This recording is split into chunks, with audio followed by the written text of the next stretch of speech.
অবৈধ মাটি কাটা নিয়ে, ডেজার ব্যবসা নিয়ে 2-3 দিন আগে একটা দুর্ঘটনা ঘটছে। আমাদের যারা সিনিয়র মাতবর গার্ডিয়ান আছেন, এমনকি বিএনপির নেতাকর্মী, তারা এসে একটা ডেট করেছেন শনিবার দিন এটা সুষ্ঠু বিচার হবে। আমরা মেনে গিয়েছি সবাই। তারপরে তারা গতকালকে রাত্রে 8:30টার সময় পরে তারা বিশ্বাস হওয়ার অবস্থায় এই সময় আচমকা একটা হামলা করে, বাহির থেকে লোক এনে রান্দাও, চাবাটি, আপনার দাও বডি এবং বিস্ফোরণ ককলেট সহ সমস্ত কিছু নিয়ে আচমকা নামাজের অবস্থায় একটা হামলা করে। আমাদের যে পুলিন্দাবার বরতলা মার্কেট আছে, এই মার্কেটে হামলা করে 7-8টা দোকানে লুটপাট করে যাবতীয় নগদ টাকা সহ মালামাল সহ সব কিছু তারা নিয়ে চলে যায়। এমনকি আমাদের এলাকার পরে 15 থেকে 20 জনের ক্ষয়ক্ষতি হয়েছে। আমরা এই বাধা দিতে যাওয়ার কারণে আমরা ক্ষয়ক্ষতি হয়েছে। এর মধ্যে মহিলাও আছে 2-3 জন। আর তারা আমাদের একটা এই রাস্তার পাশেই নতুন একটা মসজিদ করছি, এমনকি আল্লাহর ঘর মসজিদ, এই মসজিদকেও তারা ছাড় দেয় নাই। এই মসজিদের সমস্ত গ্লাসগুলা তারা ভেঙে চুরে চুরমার করে দিয়েছে। আমাদের এলাকার থেকে একজন বাসিন্দা তাদের রাস্তার পাশাপাশি গিয়ে জমি কিনে বাড়ি করে, এই বাড়িটা পুরা ভিতরে তছনছ করে দিয়েছে ভেঙে। এই নিরহ মহিলা আর এই নিরহ যে আপনার দোকানদার ব্যবসায়ীটা, তাদের কি অপরাধ যেইভাবে আচমকা লোকজন হায়ারে নিয়ে এসে আওয়ামী লীগের সমস্ত ফেসিবাদী লোকজনকে নিয়ে এসে তারা হামলা করে। হামলা দেওয়ার সময় তারা জয় বাংলা বলে তারা স্লোগান দেয়। ঠিক আছে, আমরা এক পর্যায়ে কন্ট্রোলে না আসতে পেরে প্রশাসনকে ফোন দেই। তারপরে প্রশাসন চলে আসে। প্রশাসন আসার পর আমাদেরকে বলল আপনারা সাইড হয়ে যান। আমরা সাইড হয়ে গেলাম। আমরা সাইডে যাওয়ার পর প্রশাসনের সাথে তাদের একটা সংঘর্ষ হয় প্রায় 10 থেকে 20 মিনিট।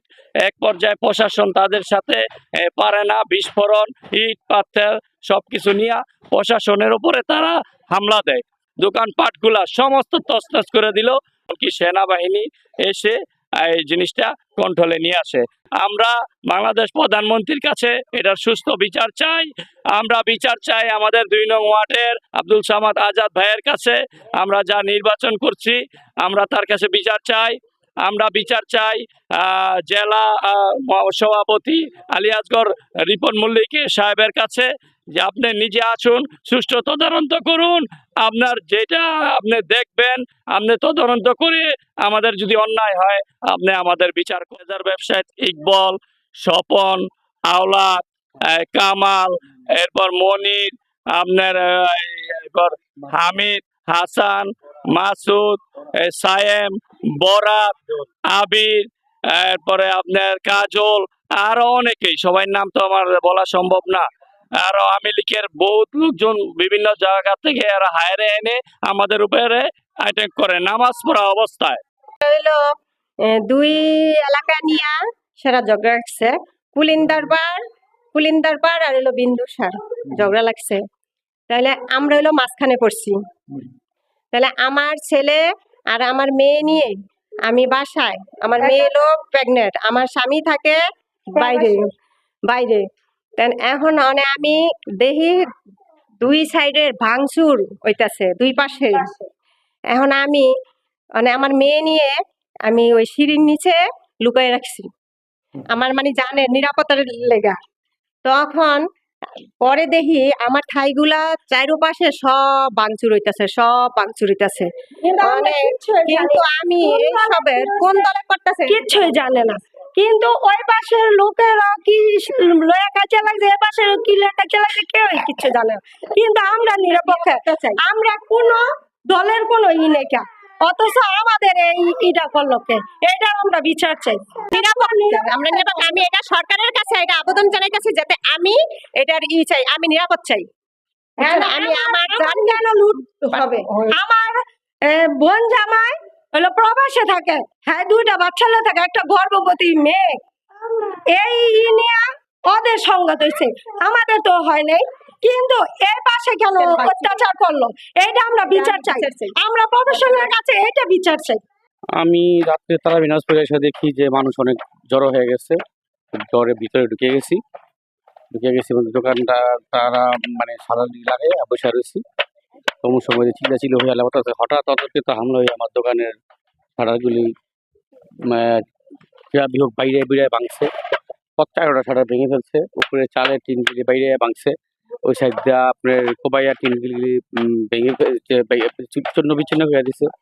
সবচেয়ে বড় কথা, যাদের সাথে ঝগড়াটা, আমার ওই ছেলেটার জিনিসের এই মানুষের সাথে সম্পর্ক ভালো ছিল এবং খুবই সুদৃঢ় সম্পর্ক। তা আমি এটা কোনো সময় আশা করি না যে আর আমার এই ক্ষতিটা করবো। তারা জানে যেটা আপনার দোকান?